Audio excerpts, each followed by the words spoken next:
Twilight Zone is for immediate... Wait a minute. Have you heard? This is a show to keep you on the edge of your seat. Citizens of America, Welcome to the RadioCast. Hello and welcome everybody to the RadioCast. My name is Joseph Taft. Today I am joined by fellow ECAT crewmates Ben Bradford and Jack Kelleher. We are here to discuss the 1952 feature film Fear and Desire, the official, maybe unofficial, directorial debut of the late, great Stanley Kubrick. The RadioCast is an Eastern Community Access television program that can be found wherever you get your podcasts. Make sure to rate and review the pod to let us know how you feel. But without further ado, I say we get into the making of this movie. Because, quite honestly, this is a film where some of the most interesting things do not happen on screen. It's a film where the making of and the post-release of it and the public domain run are some of the most interesting things. So I want to get into it a little bit. Just say hello, though. Didn't give you a chance to see how you guys are doing today. On this wonderful Friday. Well, thank you, Joe. I'm doing great. I'm hyped up on Kubrick for the first time in a while. Not really. I think the last time I watched one of his movies was like a month ago. I rewatched Barry Lyndon. Okay, yeah. Which, but yeah, I'm excited to. I wouldn't call this a good movie, but I think it's we can talk. It's going to be an interesting podcast. We're going to talk about a lot of good movies and also the feature of the day. Yeah, that's it's right. Definitely an interesting movie to talk about, especially if you're a fan of Kubrick. Yeah, most definitely. I mean, I'm going to get this right off the jump. I've only seen The Shining and this. So I am a Kubrick newcomer. I was going to say a different word, but newcomer. And I know you guys have seen more, so we can definitely go to y'all for a little bit of backstory. And well, I guess it wouldn't be backstory because this movie's the backstory, I guess you would say. This is the story of how Stanley Kubrick became a filmmaker. He made a movie and learned by doing it wrong. Yeah. So absolutely. he could do it more right than anyone had before in the future. Yeah, so kind of I was reading about like the production, like backstory of this film. So before this, Kubrick was a photographer, I think. Mm-hmm.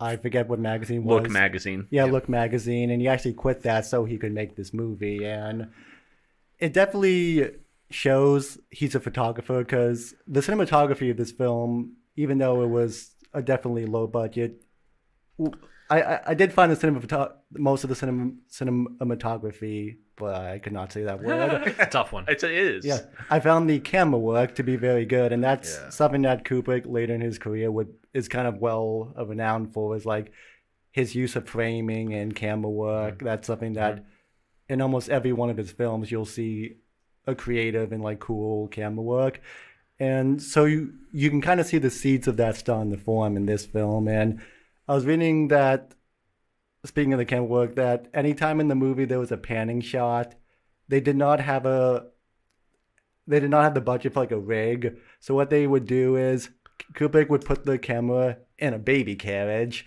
and then they just push the baby carriage, and that's how they would get panning shots. Wow, that's jerry-rigged at its finest. That's amazing. Yeah. And he made this movie with 15 people. 15. And those include, there was a crew of 15, and those included the actors. And 3 Mexicans who did not speak English who were helping him move the gear. So it was...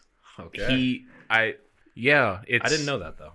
Yeah, the version I watched was on YouTube, and it included an interview. Because Kubrick gave very few interviews. I think that is kind of why he is as renowned as he is. Not just his movies, but the fact that he never talked about them. He didn't do interviews. Most quotes from him come from other people's interviews, and they said, yeah, Stanley Kubrick said this to me.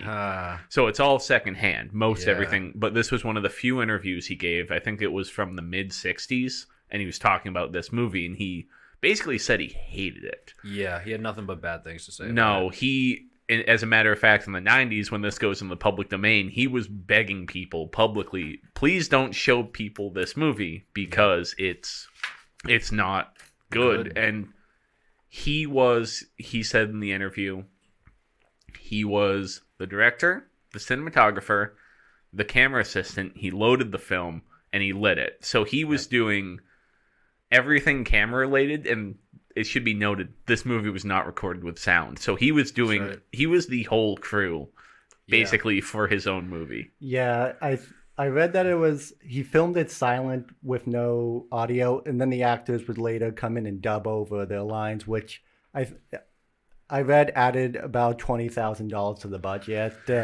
Which I could not find a direct answer on like what exactly the budget was. It was kind of disputed. He said $10K in the interview I watched. He said production budget was $10K, so that's the equivalent of $100,000 today. Do you think that he included the post-production stuff, like sound? No, he just said production budget. He went in with $10,000 to shoot it. Okay. So that was really just cost of film and cost of like labor. That's probably why when you see the range in which people talk about, it was probably like 10 to 50. It starts at 10 because that's what he said. And then it's like, how much did it cost to? Because I heard, that brought the budget up quite a bit. You can imagine, because I mean, you had to, at the time, you rented a sound booth, you had to have the tape, you had to. Yeah, there's a lot of elements that went into it back then that aren't the case now, but it's still like very, very time consuming. I would assume. To run back to Look Photography, that was the name of it. That was a magazine. Yes. Yeah, Look magazine, and he was a photographer there. He took a pretty iconic photograph at the age of 16 in order to get that job that he then quit at 23, 24. It was a picture of a man at a newspaper stand mourning the death of President Franklin Delano Roosevelt. I don't know if you've ever seen this picture. We can throw it up on screen right now. It's a pretty crazy picture. It has a lot of emotion. The guy sitting at the stand, you can tell like he's very distraught over this, and it's pretty funny how he was immediately given a job after taking that picture, and then he goes on to make 2 shorts that are almost documentary style. Yeah, and now have either of you seen the shorts? I have yet to. I am a sleeping giant. I've heard of them, but I have not seen them. I'm aware of their existence. I've only seen the boxing one. I haven't seen, what is it, the Flying Padre? So the boxing one is called The Day of the Fight, and Flying Padre is about it is a priest in New Mexico. He's delivering supplies by plane, I believe. Yeah. That's the plot. Yeah, I haven't seen that one, but I've seen Day of the Fight, and it's very good. It's really well shot. It's lit fantastically, and that's part of the reason why he shot this movie the way he did. Because for documentaries at the time, the sound gear, movable sound gear, that was more late 50s, early 60s that started to be introduced. That's part of why you have like the French New Wave at the time. You had more movable cameras, more portable sound gear, so you could do that kind of stuff. But so like most documentaries for like news and stuff, you just add it all in post. That's right. Yeah. You'd Foley it, and then that's why all the documentaries at the time are so heavy on the voiceover and stuff, because it was like easier to just do voiceover than like dub for a documentary. So he was kind of applying what he knew, his photography, his documentary making, to this film. Yeah, and you can definitely tell because the movie has a lot. It begins with an opening narration, and then throughout the movie you hear something that Kubrick he would only do, I think, at least from the films I've seen of him, one other time, is like going inside the characters' minds and hearing their internal thoughts. So there's like a lot of narrating and eternal thoughts and dubbed over things. And the only other movie, at least of his that I've seen, that does that is A Clockwork Orange, where you hear Alex DeLodge's inner thoughts. So you can definitely see like what he learned in documentary with like the voiceover narrations still carrying over to this movie. And even like the opening narration kind of has very much like a documentary narration style to it, because the film is a war movie, but it's incredibly vague on what exactly the war is. That's right. It came out 1952, which was 1 year before the Korean War ended, so you can kind of make parallels to that, but the uniforms kind of look like World War II uniforms, so... Yes, I thought so. Well, it's probably because of the budget. They couldn't really make it about a specific war, and they filmed it in the hills of California, so they couldn't really say it's in like Africa or Asia or that it was in Europe, or that it was like too close to any other war that had preceded it. Like I think like like you said, the uniforms do kind of give the vibe of World War II. I thought I might have missed it. I thought there was a moment in the film where someone said the Reich, but I could be wrong. I might have heard I it don't wrong. think so. I probably did, because then when I read all about it, they're saying that he kept it broad, which makes sense because he was trying to tell a world spanning story, like something that everyone can relate to, and not have it be lost in specificity. There's not very many things you could say that. But if you were too specific and you made it about a specific war, then the message would then be kind of muddled and wouldn't hit. And I think honestly, even though, Kubrick has done nothing but talk negatively about this film, whether it's from his mouth or someone else's. But let's be honest, like, if anybody else made that movie in the 50s, like, I don't think that they would talk so negatively about it. Is it great? No, by any means. But like, not by any means. But at the same time, I feel like it hits on a few elements. We'll get into the actual film shortly, but in a few spots, I think there are great, strong moments where you can see his signature style popping out. I wanted to ask about those shorts as well. Were those silent? Those, no, but the sound was recorded in post. Similarly to this? Yeah. Okay. Yeah, and then, so I kind of wanted to go off one of your points and talk about Kubrick's other war films. I know you haven't seen them, but he has two. Yeah. Well, I guess technically three. I guess Dr. Strangelove kind of is too. Yeah, I was thinking that too. Like, does Strangelove count as an anti-war film? Because it considering the ending, yeah, I would call that anti-war. But all three of those, and I guess Barry Lyndon has war elements, but that's not important. All three of those, Paths of Glory, Doctor Strangelove, and Full Metal Jacket. All those are very specific, and I feel like they do what this movie tries to do a lot better. And I think that's his development as a filmmaker, obviously. Yeah, but most definitely. Yeah. What's interesting is two of those. Two of those actually have a similar element to this, which is the woman character. Both those movies have a similar thing. So do we want to talk about the woman now and that kind of role in the movie? I think we can get into that a little later. I'd like to talk about the movie kind of chronologically, talk about it in order, so we're not jumping around too much and getting lost. But yeah, I have heard that in those other war movies that he's gone, there are some similar tropes that happen that I think he is refining.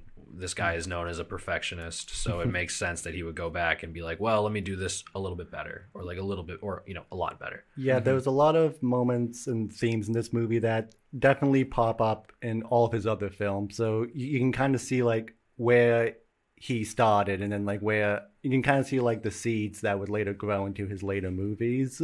That's right. Absolutely. That's a very good way of putting it, the seeds. Yeah, and like, just the fact that it was almost a student film. 15 people. The fact that the budget obviously was higher, but it's been disputed how he got his hands on that money. There was rumor that he had a family member that was wealthy and that they owned like a drugstore and they helped fund it. That's what I heard. Yeah, but then there was also a rumor that his family took out like life insurance and paid for it with that. So I think it's because he never talked about it. He tried to keep it suppressed, that everyone else was like, well, I heard it was this. I actually heard it was this. And then Kubrick, sitting there actually knowing the answer, was just like, yeah, I'm not going to say anything about this, because he was probably working on Napoleon. Exactly. Yeah. Exactly. He was too busy. He said, look, that movie was crap, but this Napoleon thing is going to be awesome. And also, the fact that this movie came out in 1952 and Paths of Glory was 5 years later. It's really not that long. And you think about it. And Paths of Glory is, this is, I think I agree with you. It's ahead of its time. Like when you look at it, it's almost like, for a 60s movie, this is fine. This came out in 1952. It's like, exactly. All right, I can see this is sloppy. This is like not well put together, but like this is ahead of its time in a way. But yeah, Paths of Glory is like one of the best like movies of that period. It's so well done and amazing and a lot of it is pretty like, minor, people talking in rooms, and he just makes it feel so big. And there's a lot of similar elements that carry over that you can tell, like the men, it's World War I, so the men are behind enemy lines, and that sequence is like basically this movie compressed into like 20 minutes and it's just a part of a bigger story, and it works way better in that. He also, I think the biggest problem with this movie, and Kubrick admitted it, and the actors in this movie have talked about it. He didn't direct them. Just at all? No, he didn't tell them how to act. He was too busy making the movie. Yeah. So they just, and I think that's a big problem you have with the movie, is they're all acting completely differently. They're all giving performances in basically different movies, and I feel like that is something we can talk about. That kind of makes sense. But my biggest issue with the movie was at least in my mind, was the script or story, which the premise of the film is very simple. It's about 4 soldiers who are stuck behind enemy lines and them just trying to find a way back and encountering all these obstacles. And failing. Most of them failing. Yeah, so do you want to get into essentially almost 17 minutes? Yeah, let's talk about the movie. Absolutely. We can talk about the plot and stuff because, it starts out it is funny how it is similar to some of his other films, and I just want to say, it would make sense that the man, he's a master filmmaker. It makes sense that, he does it again 5 years later and he, does it better, you know what I mean? It's like he got a crack at it beforehand to then make a movie that you consider is one of the best movies of that generation, that era of that time. So it's very interesting. It's it took him messing it up pretty bad the first, but from his standards, but yeah, we definitely talk about the film. It starts out with those big, even though it's 4:3, you can tell these big wide landscape shots of the woods, and this voiceover by David Allen is our narrator, who is actually not the lieutenant. I thought the entire movie that the lieutenant was the narrator. That was not true. I guess thought that too. Yeah, I think this is a common mistake that people make, but yeah, they sound similar. They do sound similar, and it comes from. It almost gives the lieutenant is the main character. I don't know if you could say that any of them truly are, but I feel like he is the one. He's the more he just felt to me throughout it that he was going to survive, and that he was being portrayed as this more. I don't want to say macho, but he's in charge, experienced soldier who is in charge, but also there's this element of he's been here before. He, Sidney, played by Paul Mazursky, is so yellow. He's so young and and naive, and so that ends up being his demise. But the movie gets going, and immediately it kind of lays the plot on you via exposition, which, maybe not the strongest thing in the world, but it gets you up to speed. They pretty much just lay out verbally what's going on. Okay, here we are, 6 miles out. Our plane, that was a bummer how our plane crashed. And we landed 6 miles out of, it's it's very funny because it is exposition at its finest, but it is what it is. Did it feel like the movie should have had a first act that led to that? And then instead they just kind of you kind of meet these characters and then they get in the plane, then it crashes. It feels like, I get what you mean. Yeah, it's almost like we pop into the middle of the story a little bit. Yeah, and I never felt I feel like structure is this movie's one of its biggest failings. It kind of things just kind of happen.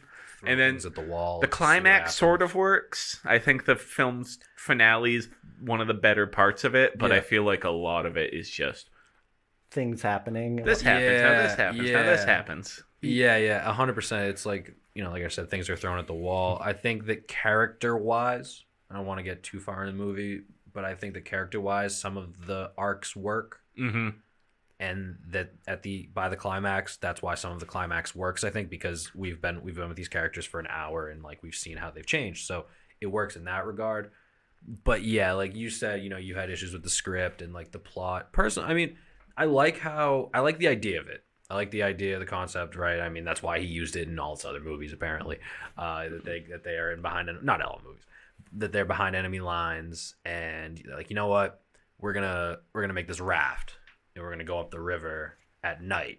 I'm like, okay, that's a pretty good idea, seems pretty all right. But then the way things just deteriorate more and more to the point of yeah, this isn't going to happen. This raft is now going to be like our failsafe, or like our distraction method by the end. And it's pretty interesting how that ends up being the case. Yeah, that's something I kind of found a little funny, is that they're making this raft for four grown men to get on, and that raft looked like it could barely fit two of them. And at the end, we see there's two of them on the raft, and both of them just barely fit on that thing. I was like, how is that supposed to fit four people? Yeah, maybe if they were laying on top of each other, but I highly doubt that was going to happen. Yeah, it's a very good question. It looked like when by the end of the movie, when Sydney is climbing up onto the raft, it's like the other guy, Mac, almost falls off the raft because the weight almost takes him off. It's like he almost teetered him over. It's like the door from Titanic. I feel like it settles that debate. No, it couldn't fit both of them. Literally, yeah, it could. Yep. I know. Yeah, so they try and build a raft to go down the river, but a enemy spy plane then kind of flies overhead, and that scares them off. They run into the woods, where they then... I kind of forget. Is it after that when they encounter the cabin full of enemy soldiers? Yes. And let's talk about that scene. I thought that was one of the better scenes in the movie, just kind of because of the editing, and it was the one moment where the style the movie's going for works. I think. Because let's talk about the editing. The editing of this movie was kind of unlike any Kubrick film I'd seen before, because I can't really think. His films never really, in my mind, employed because the editing was kind of very hectic, very like a lot of quick cuts back and forth between chaotic people, very chaotic. And I kind of associate Kubrick with more like these long shots that just kind of hold on subjects. I mean, Clockwork. Yeah, Clockwork is the exception, but I think one thing I think that's really interesting about Kubrick. None of his movie. Most directors have a very consistent style. I feel like Kubrick doesn't. There's certain things you can point out, but his movies have a tendency to feel very, very different. So I'd say a majority of his movies don't have very quick cutting, but like Clockwork Orange definitely employs a lot of that. Oh yeah, like Clockwork and The Shining also does, when it will like cut to like things like the bloody elevator and like ghosts. The girls in the hallway. Yeah, but it uses that kind of sparingly in those movies, when it's like every scene there's like frantic cutting, and it takes away from it. It got a little distracting after a while, but I did think because they find this cabin where these enemy soldiers are inside, and they bust in and they kill them, and that's the scene I felt the frantic editing worked the most, because it was just like all these quick cuts of them like stabbing and beating, just shooting these people. Yeah. And do they even shoot them? I think they like just physically are like stabbing and like beating them. They stab them, but then another enemy soldier comes in carrying a box, and they just gun him down, and everyone just guns him down. Yeah, I completely forgot about that. I did too. Like the editing of this movie kind of reminded me a bit of like Eisenstein and like Battleship of Potemkin, which I was trying to look up if that was intentional, it's kind of interesting, like what I then came across Kubrick's opinion of Eisenstein. Kubrick did not like Eisenstein. Really? I heard the opposite. He liked his editing style. He liked Battleship of Potemkin's like the editing and the camera work. He thought the story and acting in Eisenstein's films were crap. He's kind of right. Yeah. And I love Eisenstein. He was a big Pudovkin fan, who was another Soviet film theorist. He apparently read Pudovkin's book dozens of times, like in preparation for this movie, just reading. Yeah, I read that he liked him more than he liked Eisenstein. I would also agree with that. Pudovkin's kind of underrated, and he kind of invented the montage. Yeah. He is the theorist of the montage and really put that in. It's worth reading some of his stuff if you're interested in editing. Well, that's my camera. It's definitely, if you're interested in editing, that's one of the 3 books I think you should really read, because his theories are used today by most editors. They're just ingrained in our subconscious now, but like someone had to come up with it at some point. And kind of this cabin scenes when we start to see some of like some of the characters start to deteriorate a little, because Sidney, the young guy, is just staring at these dead bodies. He's like lying like cheek down on the floor staring at this dead man's face, and later on in the movie his character's going to go off the deep end, so it kind of starts to lay the groundwork for that here.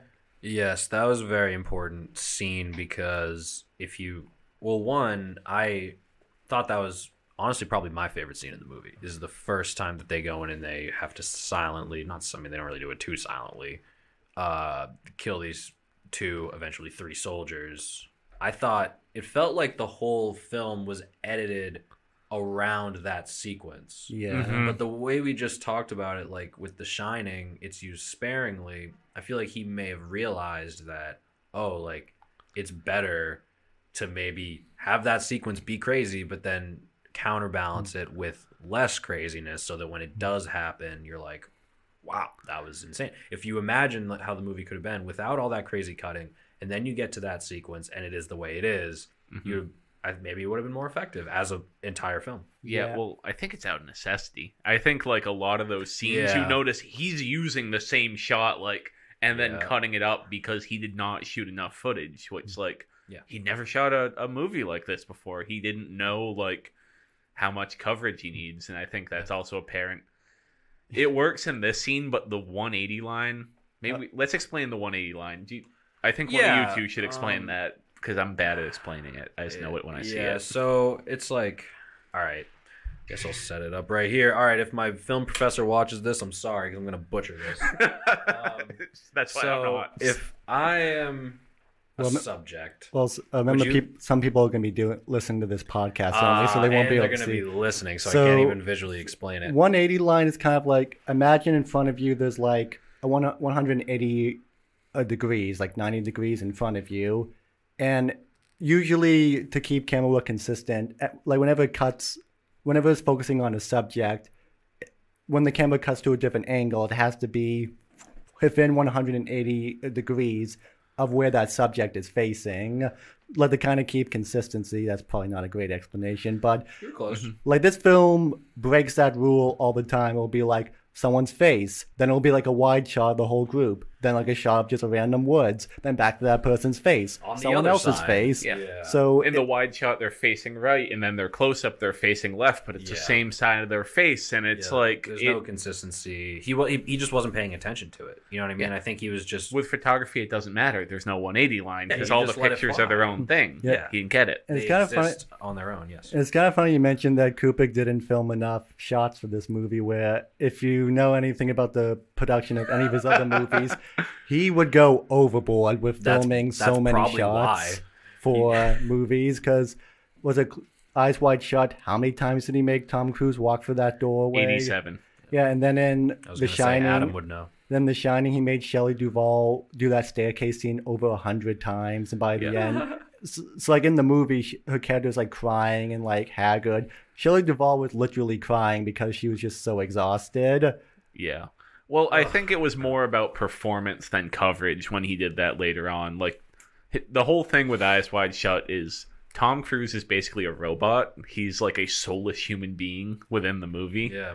And he was trying to get that performance out of him, so he made him do it 70 times. So, like, he literally drained the life out of him to get the performance he wanted. Amen. Which is a contrast to this movie where he kind of just let them do whatever. But didn't really direct them. I think the scene where the 180 line rule is the worst is with the woman. So that's kind of the next part after the cabin. So do we want to? Yeah. I'll set that up. So basically, they are they're building the raft when the woman comes along. This peasant girl, as she's referred to, and she comes up and they hide. She's looking around in the bushes, and it's pretty nice little sequence as she's coming up and looking for them. Obviously, we see him clear as day. I'm like, how do you not see the guy?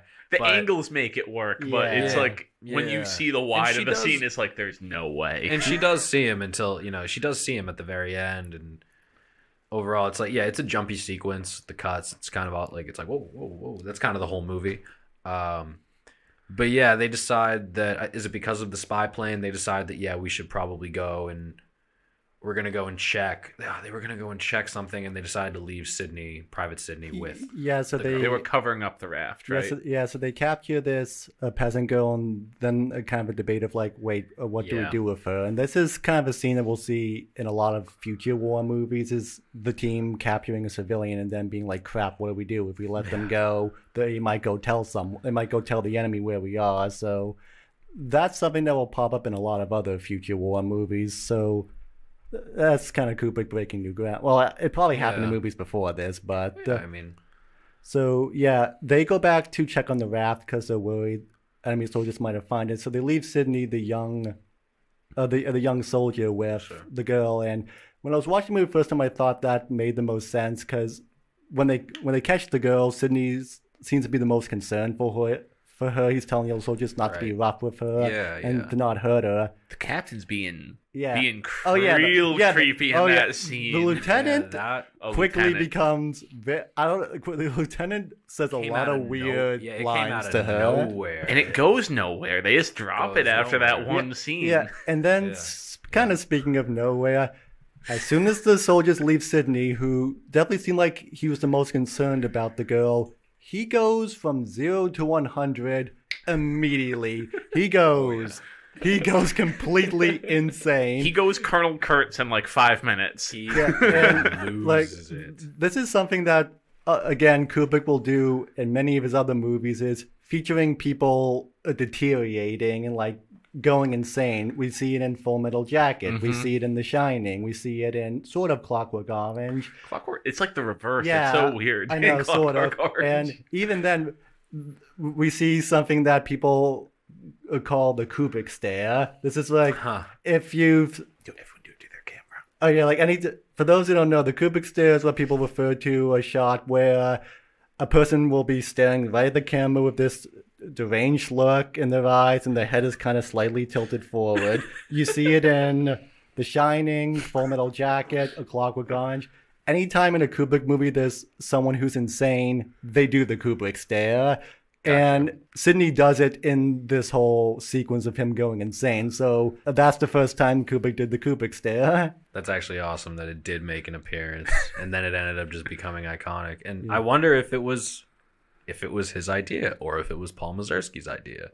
Well, like he had to frame the shot like that. So yeah, for sure. But if he wasn't directing like as much, I mean, he had to at least direct him enough to be like, "Hey, stay in the frame, buddy." I think he said like, "Hey, do this," but he wasn't like talking about motivation or like the things you actually talk about with an actor. Gotcha. For a movie. Yeah. So I was saying, Kubrick, as in future films, will portray people and even soldiers going insane, and kind of like with most things in this movie, he'll take that concept and do it a lot better in other movies, where in those films will be more of a slow progression, when this is kind of like Sidney goes from, like, as I said, 0 to 100 immediately. Yeah, real quick. I was watching it and I was starting to kind of zone out. My cat was like doing something, so I turned around and I turned back, and he's like doing the crazy eyes the whole time. And I'm like, did I miss? Like, I rewound it, and I'm like, no, he just starts doing that. He just, because they have the flashes to like the scene that's like 10 minutes earlier in the movie when they're the porridge like spilling or the stew. That shot plays like 7 times in that sequence. He just starts like singing and ranting about a magician, and I read he was like quoting lines from Shakespeare's play The Tempest. Yeah, Prospero is the main character in The Tempest. Which I didn't know that. Yeah, so he goes insane and like starts acting very creepy to the girl, thinking that she's like being affectionate to him. He like wants to hug her, and this I did like this, even though his insanity is a bit out of nowhere. This was a very tense scene. I'm just like, what is he gonna do? I thought her performance was really good of her, like she's doing a good job acting as someone who's like pretending to be okay with this when she's very clearly not. Like, I liked her performance in that scene a lot. Virginia Leith, the actress who would then go on to be in the film The Brain That Wouldn't Die, another public domain film that we may cover on this program. Jack, you saw that movie on Mystery Science Theater 3000. Okay, so that must be a good one then. Yeah, it's definitely a B movie, banger film. Yeah. Virginia Leith, though, like I love that during that performance, like you can tell that she just has to get untied. You know what I mean? And then she's gonna run. Like, you can tell, but it goes into like Paul Mazursky. I think there are elements of it that are goofy, but I think that's because he didn't have like you said, like Stanley giving him an entire backstory to really like somewhere to go during like, you know, somewhere during this, instead of kind of just letting it fly. I think it's like, for me, it's like 90% unsettling and like 10% goofy, but it's enough where it does work. And I think that her Virginia Leaf's performance as well gives another element where you can tell that she has goals within the scene, and it's like, I think that is strong. Yeah, she is one of the stronger. I don't think he's like a bad actor or anything, but I didn't think his performance was too good. Yeah, I guess I thought it was really funny when he was, because you said how the actors in the movie, everybody in the movie feels like they're playing in a different movie. I love when he starts to mock the lieutenant to her, and he starts doing like his voice, and it's like I mean, the movie's in the 50s, but like a classic like 50s voice, like how a dude on Mr. Ed would like walk up and just start talking. You know, like that, and it doesn't even sound anything like the lieutenant. No, it doesn't. No, which is, I think, works. I think that's intentional, but it's like the Max performance reminds me of have you guys ever seen the movie The Tin Helmet? It's the Sam Fuller movie. It's I've not. One of the few Korean War movies. It's very good. Okay. But he's an interesting director. I think some of his movies are in the public domain. Yeah. But he was a World War II veteran. He has a movie that's actually kind of similar to this. Men behind enemy lines. They take a civilian, but it's done so much better. I have to say though about the scene with the girl, before I forget, necessary. Totally necessary, and you know why? Why? Via the title's standards, there's got to be some desire. Fear and Desire. Fear and Desire. Well, that was like the third title this movie had, right? That's true. Right? Yeah, get into that a little bit. I don't remember. Oh. Does someone with notes have? Okay, yeah. No, I didn't take any notes just about read this that. when it premiered at the Venice Film Festival. It went by a different name, and I'll pull that up right now. I think it also had fear in the title. No, it was. I think it was like, I don't want to.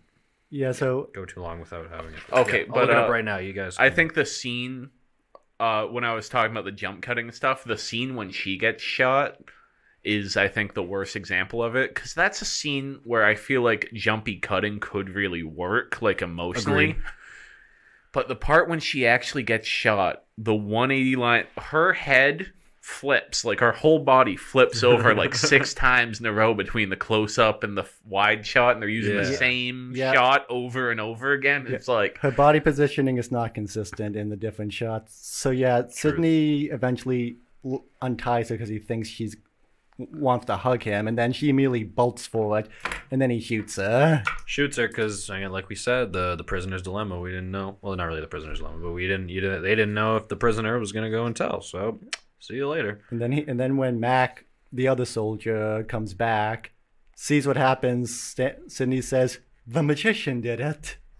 Yeah, that was wild. What was going on there? And then he just kind of runs off like a Looney Tunes character. His arms are doing like this. He blamed it on Shakespeare. Oh my God, it's something.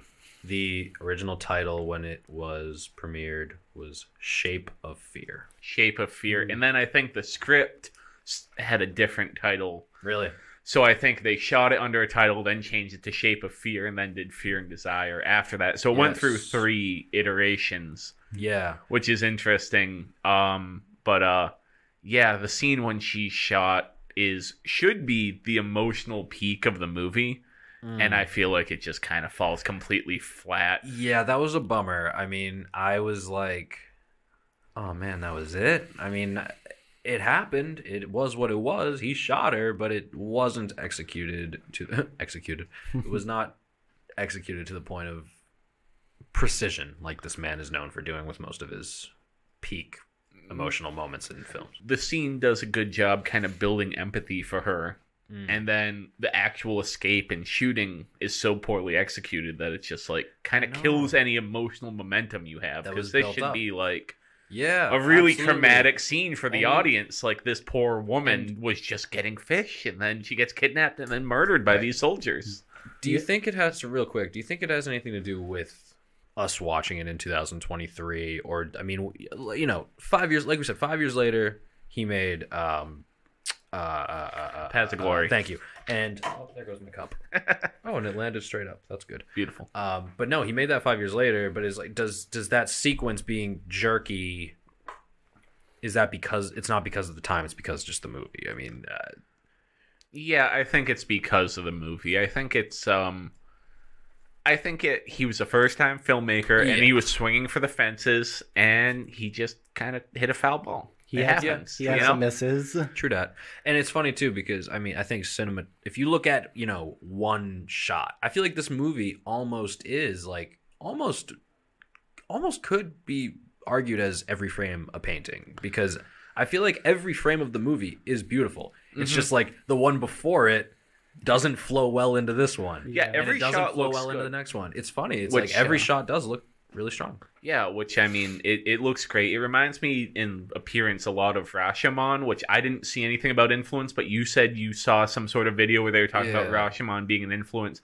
I wasn't sure if it was intentional or if it was just they both shot in like semi-tropical forests, so like with natural light, so like you're gonna shoot that a certain way in terms of exposure and stuff.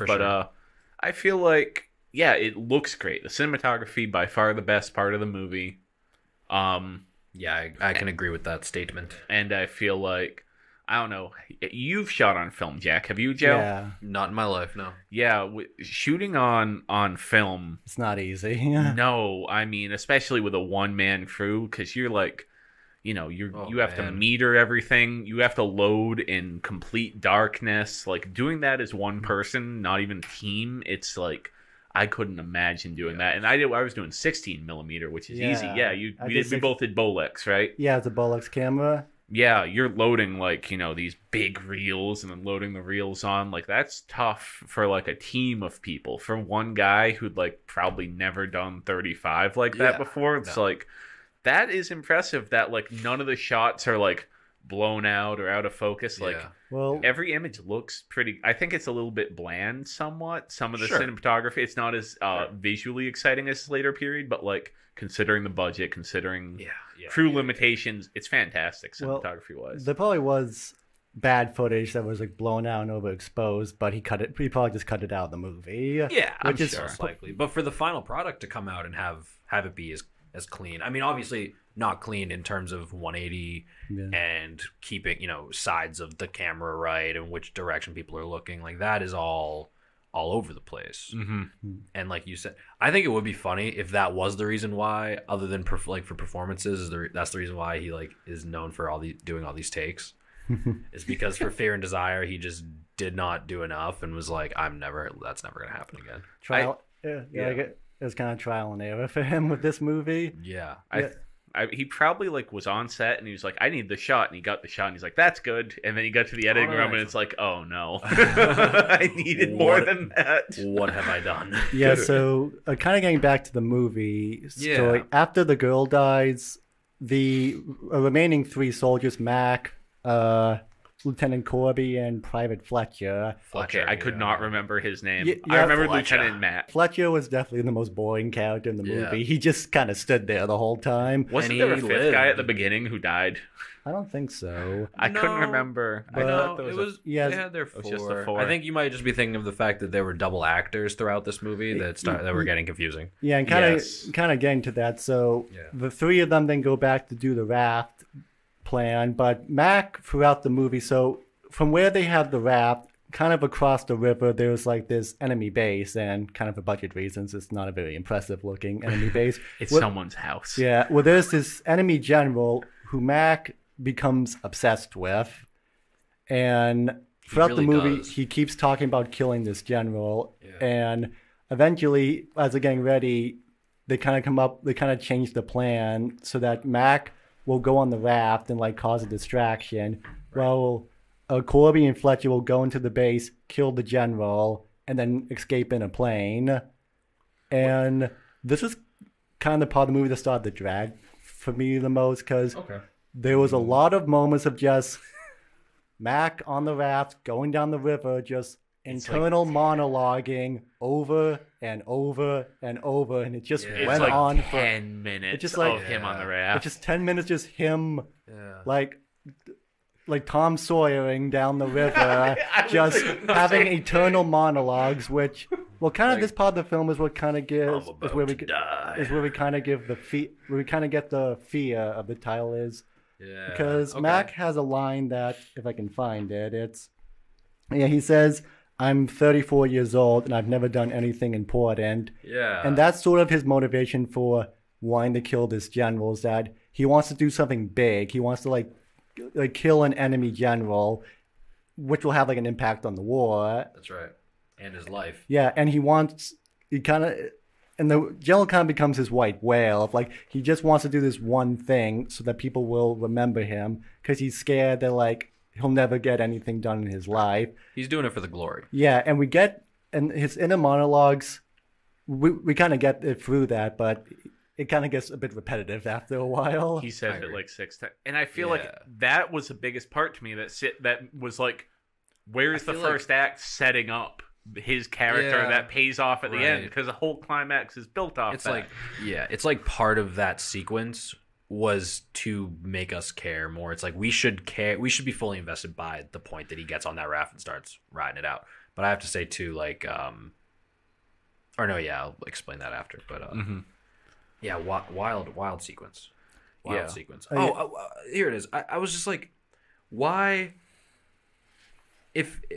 Maybe if there were just less words, maybe just don't have him voicing the entire time. Trim it a touch, but like moments of him riding it. Yeah, right. Moments of him, Tom Sawyering it down with no talking, and then just a little bit might have been more effective. I don't know though. Like, I'm not here to. Yeah, I think I mentioned earlier is Kubrick in his films would rarely use like voiceover narration. That's something he would not use a whole lot in some of his other movies. And I usually associate Kubrick as a filmmaker who shows instead of tells, mostly with like The Shining and 2001: A Space Odyssey. There's a lot of showing, not telling, and letting people figure out on themselves what's going on.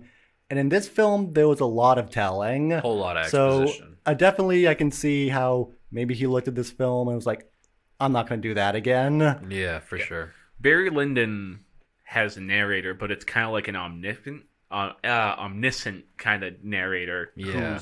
It's like narrating a book. But what makes that interesting is like a lot of what he says is different than what we're seeing on screen. So it's almost like creating this disconnect. Like, got you. Who is this narrator? What is this story? Where are we hearing? It's, he's doing it in a very different way, but it's guided. Where with this, it's more like, I need something to tell the story. I didn't shoot enough footage, and now I'm in the editing room trying to figure this out. Oh yeah, and because we can't get Kenny back to do the voiceover, so we'll just ask Dave. Speaking of monologuing, we finally kind of meet the general, who's played by the same actor who plays Lieutenant Corby, and the most confusing thing in the movie. Yeah, and he also has a lot of monologuing going on, sitting in his office with his captain, who's played by the same actor who plays Fletcher, and I was so confused at this point. And I'm like, what are they doing here? But go ahead. Symbolism. Well, which I can explain. It's.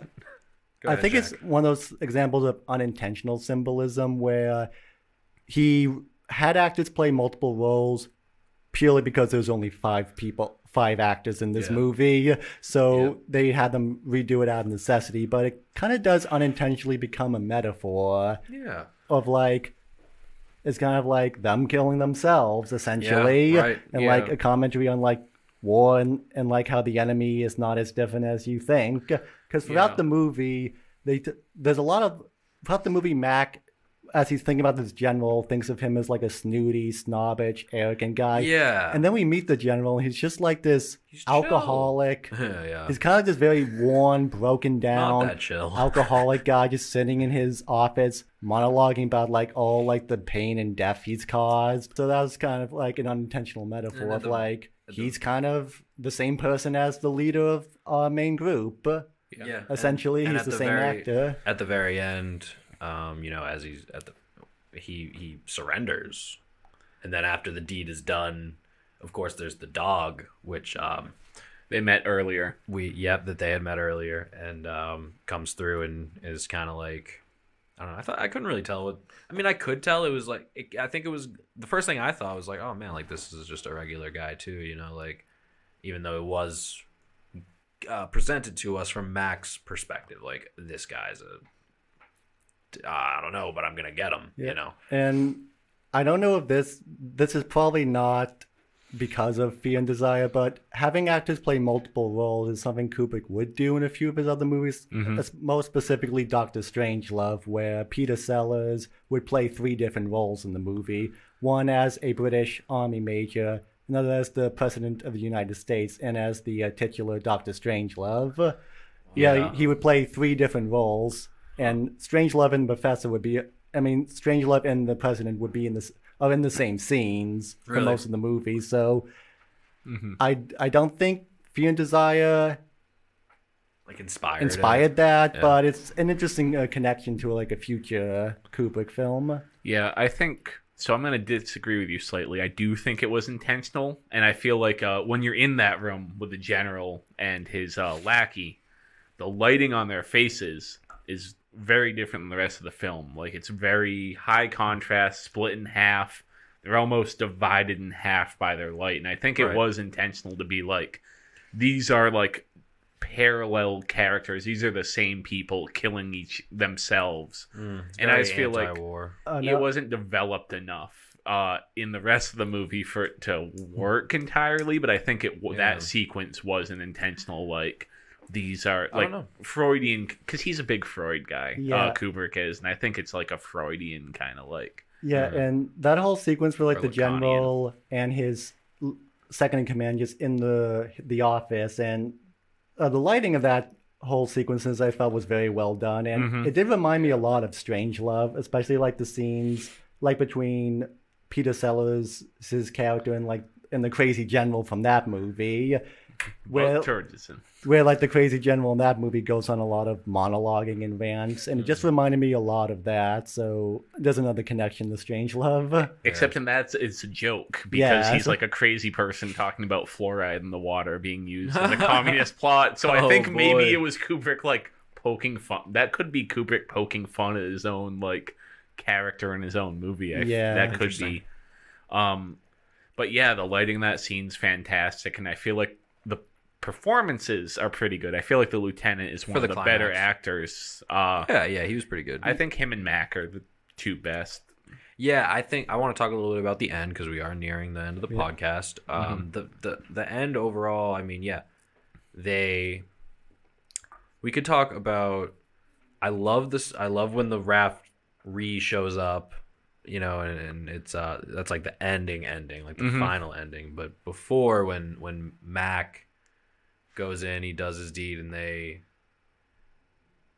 get on the plane and get out of there. Wait, am I confusing like the very end? Well, what happens is Mac is on the raft. He starts shooting to draw the soldiers away from the general's house, and then the 2 other soldiers run up, shoot him, get in the plane, and go. Mac is on the raft, like engaging the soldiers on the shore. He gets shot, falls down, and then the raft just kind of drifts down the river, where he then encounters Sidney, who's still going insane. Yeah. Sidney gets on the raft, and they float down back into friendly lines where the 2 friends would find them, and then that's how the film ends. Yeah. Yeah, but what confuses me is they got on... Wait, so they got on the plane. Yeah, they got on the plane. They didn't leave? No, they leave. They fly to their own base. But then they find Sidney and him back at the... Yeah, Sidney and Mac, the raft just floats down the river back to the... All the way back to the base? Yeah, back to their base. Ends. Okay, because you can't... That's what I got confused by. They go back to look. You can't really tell that they're... That's right. They talk to the general, and they're like, "Can we go back to look for our other men?" And again, I was confused by that because of how they were switching actors, but also I was confused because you couldn't really tell that they were back on their side because they were just still in the woods. You know what I mean? Establishing shots. But I loved that. Yeah, but I loved that sequence where it's Kenneth, Harp, and is it Fletcher who ends up living at the end? Yeah, so Fletcher. Steve Coit, where they have a sequence where their conversation at the end before the raft pulls up, I thought was a pretty good exchange and led well into the end where they were he was like, Fletcher said, I'm not made out for this way of life. And the general or the Lieutenant Corpy says, none of us are. Yeah. It's just a lie to like get us out here type thing. And I don't have the line perfect, but it was along those lines. Yeah. I like that exchange more than say the monologues of Mac and the general, because those just go on, and this one's a lot more concise and to the point. Yeah, it kind of bummed me out how the monologues dragged on so long and kind of got boring, because at the beginning of each of them I'm like, oh word, it's like monologue time, like cool. And then 10 minutes later I'm like, this should be over now. It's an hour-long movie and like 30 minutes of it are internal monologues. Yeah. But I mean, Pass of Glory has a very long monologue at the end that's kind of similar to the one that the lieutenant gives at the end of this one, but like, you know, he pushes it elevates 100%. I could see that. Yeah, it's but I think we've kind of been kicking this movie while it's down a little bit for a while. 100%. Like, but I don't know. So did Kubrick. Yeah, I don't think we're wrong for doing it, but I think I am of the opinion that if you are interested in movies, especially in making movies, you should 100% watch this and like take notes. How do you guys feel about that? I totally agree. Oh yeah, I was gonna say the same thing, that if you're like interested in making films, I would recommend watching this. Also because it also kind of has a lesson of like, hey, even one of the most acclaimed directors of all time, even their first project isn't really. Even his first project, hated it. You know? Well, like even his first project wasn't a great one. So wasn't perfect. If you're just getting started and you make a film and it doesn't turn out great, you still have room to improve, because Kubrick made a film that wasn't that good, and then he would go on to become one of the most acclaimed directors of all time. So there's definitely a lesson in that. That's right. Yeah, like don't give up if like one project you make isn't that good. Yeah, learn from your mistakes. Know what you did right. Know what you did wrong, and learn and be open. I mean, take criticism, like, and don't just shun it away, like, and have a big ego. I mean, it's very easy to do that, but and Kubrick would try and shun it away. He would he destroyed most of the copies of this film. The only reason it exists is because the company at Kodiak, which did the film, had a copy of it in their archive, and then that got bootlegged, and that's how it got online. Yeah, the good version, which is, I watched a good one, they found a print in Peru. Like an original theatrical print from some sort of festival dope. Because they store old film prints in salt mines. Interesting. Yeah, it's something with the nitrate. It's like silver nitrate or something the film's made out of, and the salt absorbs moisture so they don't take it on. But they found one, and make sure you watch it in black and white the way it was shot. Yeah, I messed up on that, but I don't think it was the end of the world. There was only a few moments, because I did watch it in color. I watched it on Amazon Prime, and it was just in there in color. And I mean, I'm watching it, and I'm like, well, obviously, because it's from then, and I kind of wish I did watch it in black and white, but it wasn't the worst. The only weird part was when his ears were like the same. Sidney, Paul Mazursky's ears were like the same color as the background. Oh, they were. It was really funny, yeah. Yeah. But of course, that's just all post-production stuff. I have to mention, that Paul Mazursky, who played Private Sidney, went on to be an Academy Award nominated screenwriter / director.